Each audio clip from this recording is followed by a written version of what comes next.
Hi, this is Mel Zucker from Software Engineering of America, welcoming you to today's broadcast of using the iSecurity Business Intelligence tool to identify 5 of the common security risks on the IBM I.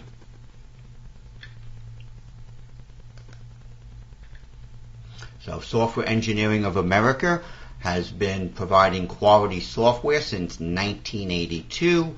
Software is installed at 9 of the Fortune 10, 85% of the Fortune 500, and we're all very proud of the fact that we do offer our trial customers as well as our licensed customers live 24/7 by 365 support. Your phone will always be answered by a live person in our corporate headquarters in Franklin Square, New York. So today's agenda will be taking a look at some of the very common problems that people run into. Taking all of that data and trying to make something useful out of it. Maybe you have a need to know what devices are connecting to the IBM I, or which TCP servers are active, which ones are not being used and probably should be shut down to prevent a risk from the outside. We can access and see what objects are being accessed remotely as opposed to locally. And always the problem, it seems, is why is OS 400's Q-Order journal just so big? So let's take a look and see how we could use iSecurity's business intelligence tool to help us with some of these situations. So if I bring up the GUI interface, I already opened up the screen to a listing of all of my queries on the IBM I. One of the very common things that people ask for, managers, auditors, is who is watching all of the user profiles that have all object authority? Is this being monitored? Typically, you're going to handle that by having a report. So if we run our query, and we can do a PDF, we could even email it to ourselves, and we'll see if the email guards are working today. We get this quickly. You can see it submitted a batch job to run on the IBM I, and we should see the results of that email quickly. Our demo machine is not that huge a system, and here we go. So if I open up that PDF for you, it's just as expected. It's a nice alphabetical listing, line after line, of all of our users that happen to have all object authority. Not very interesting, barely helpful. It's a listing of data. So let's see how we can improve that. So if we go into that same report, and this time we're going to run it not to a PDF, not to an OutQ, we're going to run it to the visualizer. This is a graphic and data mining tool that's part of the iSecurity GUI. You might see in the lower right a little green bar running. This is just an indication that there's a batch job running on the IBM I that should return the data to us fairly quickly. And here we are. This is now the same query, looking at it in the visualizer. I can see immediately there are 27 user profiles that have all object authority. We can make this a little bit wider. I can see exactly who they are. I have my drop-down box. I can select the different fields of the query. So typically we would expect some of these profiles to be enabled, some of them to very likely be disabled. Let's check the status. And as expected, 37% are disabled. We can go and check the class. We would really expect all object users to be StarSec Officer class. So let's see how we meet that requirement. I can see I only meet that goal 81% of the time. I have 2 SysOpera class profiles. I might be able to justify that as they got to have authorities for system backups and such. Maybe I need to change those profiles. It's something to look into. What's disturbing is I see there are 3 profiles, 11% of user class. So if I wanted to see just those user class, I could select that pie chart. If by clicking on the pie chart slice or the entry in the table. I can go back to my drop down, go back to show me the user profile names, but now I have a filter in place, show me only those that are the user class. So if I take a look, I can see, okay, we have 2 internal profiles. I could talk to these people, find out why they are user class and all object. Should they be a different class? Do they need all object? Why is this happening? Let's get this fixed before the auditors come, before management sees this. And look at this. We even have a test profile. Where did that come from? Is it left over from some developer testing? Certainly, if an auditor or a manager sees this in a report, it's going to be a big red flag. So we have something that needs to be addressed. Just that quickly, we took a listing of alphabetical user profiles identified by looking at the graphs, drilling into the data with filtering, and quickly turned that raw data into some helpful information. And that's not going to be true just for the audit queries. Any query can be run into this business intelligence output. We have a remote iSecurity product or firewall product. I could run any of my queries again to this visualizer output. I could be looking for remote SQL or remote ODBC and so on. So I could run any of my queries, local or remote activity, to this visualizer output. But there's more than just running queries to this. We actually keep a summary file on the system of the detailed data. Now the summary file is important because it's smaller. It takes up less space. I can keep it on the system longer.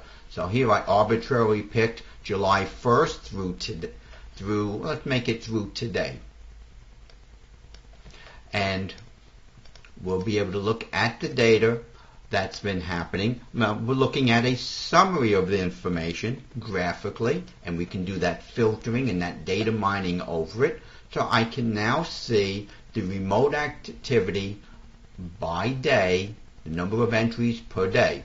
Somebody needs to know what devices are connecting to the IBM I. Well, just as before, I can come and I can click on one of the fields, in this case the IP address of the devices, and I could see the inbound and outbound devices doing remote activity to or from the IBM I. We have one particular device responsible for this date range for 82% of all this activity. Let's click on that. You can see it's part of our filter up here. Let's go down and let us look at the function that this device is doing, and it's telnet. So whoever this is doing a tremendous amount of telnet activity, probably signing on and off multiple times. We can come down, we can remove that device from the filter, and we're now looking at all of the functions. So I can see what is happening. 84% is telnet, 8% is remote commands. Hey, remote commands, I'm giving my users a command line. They can bring up the DOS prompt and start running any command that they're authorized to on the 400, even if they don't have a command line on the 400. I can look at remote SQL. I can see what the users are doing, what the different applications might be doing. It's security related, it's operations, it's knowing your business. And it's an interactive tool over summary data, so I can look at what servers are being used. So I can get a list of all the TCP servers and how many entries per server. And if I see any servers that have zero activity, that's a red flag. I should probably shut down that server. Why leave it open for a potential hacking situation to occur? So here again I can see all of the different servers. I can see the different functions that are occurring. I could look at the objects being accessed remotely. So now when somebody is accessing an object, they might be running a command or a program remotely, accessing a data queue or a file. We have an alphabetical listing in the table. We have the number of entries here in the pie chart. And if we scroll down, we can just notice, look at this. Somebody is accessing our payroll files remotely. So I just select them. You see it's part of my filter now. And I can go down and I can say, well, what library? Maybe these are a test library. This is a developer working. Just that quickly, I have somebody going after our 2 confidential payroll files in our production library. Now, we spent a lot of money, folks, on some human resource applications. Why do I have people accessing this remotely? So I can come back to my drop-down. I can say, well, what users are doing this? Well, it's our 2 troublemakers, Lloyd and Mel. We would expect no less of them doing our demos. So I could say, okay, I know these 2 guys are accessing my confidential payroll files, and what function are they doing to these files? They're doing FTP send file. They are downloading these files to their PC. I can look at the result of our firewall to see, are the rules in place to allow this or not? And gee, there must be somebody's job description that says they're allowed to do this. They're allowed 1/3 of the time, rejected 2/3 of the time. So I've got an awful lot of information in a very quick period of time, interactively working with the summary data. But now I think it's time we need to look at the detail. We got to go and see what they were doing in detail. So here we have the date range from July. My detail file is not going to fit on our disk from July 1st. I believe we keep about 10 days or 15 days worth of detailed data. So we have a button, Drill to Data. Let's click on Drill to Data. Again, you should see in the lower right my little green bar. I have a query running in batch. For the purposes of this presentation, we will wait for this. We could certainly be going and working on other functions. Windows PC does allow multitasking.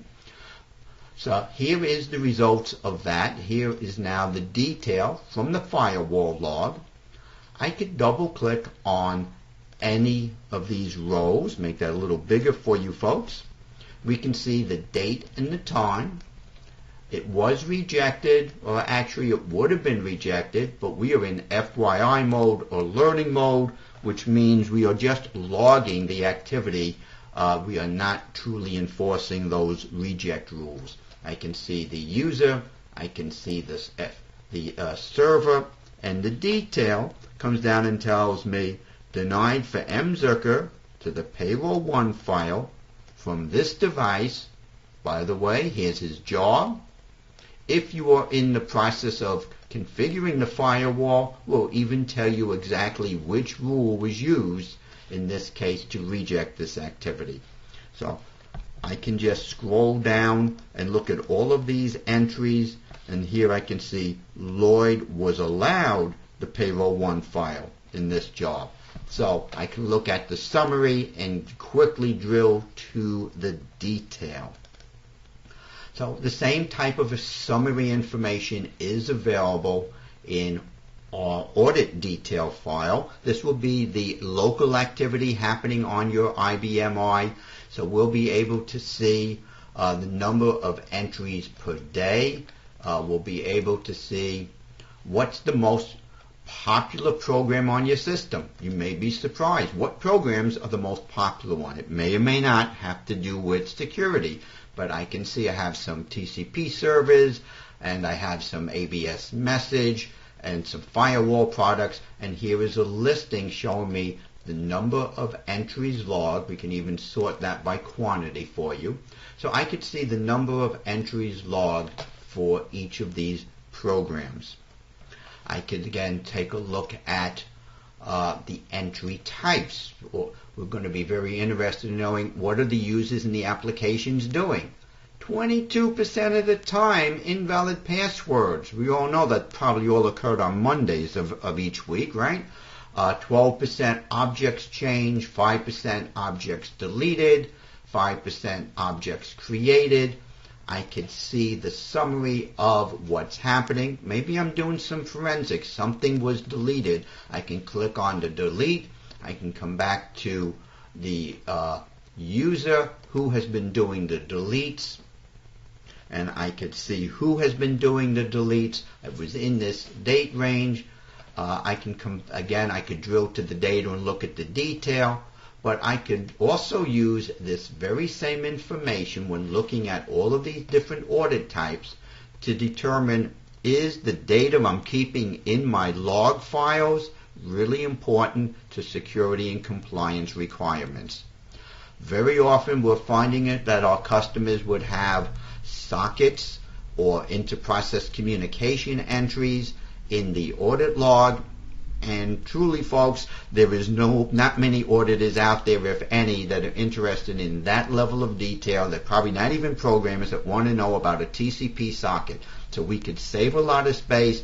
We could either turn it off and tell OS 400 don't record these activities, or if your programmers need it, we could leave it in Q Audit Journal, just filter it out, do not copy it to our audit detail log.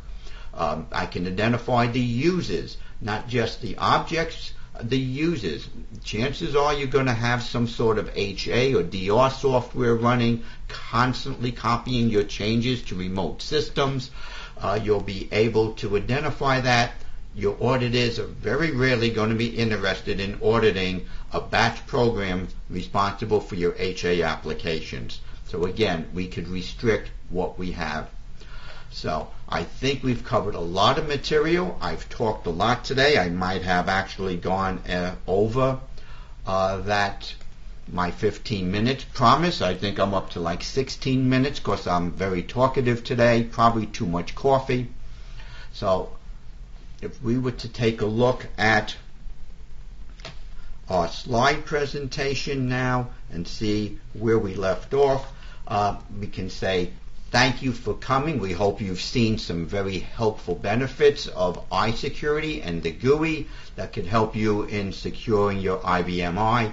Any questions, please feel free. You could email us or call us. I want to thank you for your time today.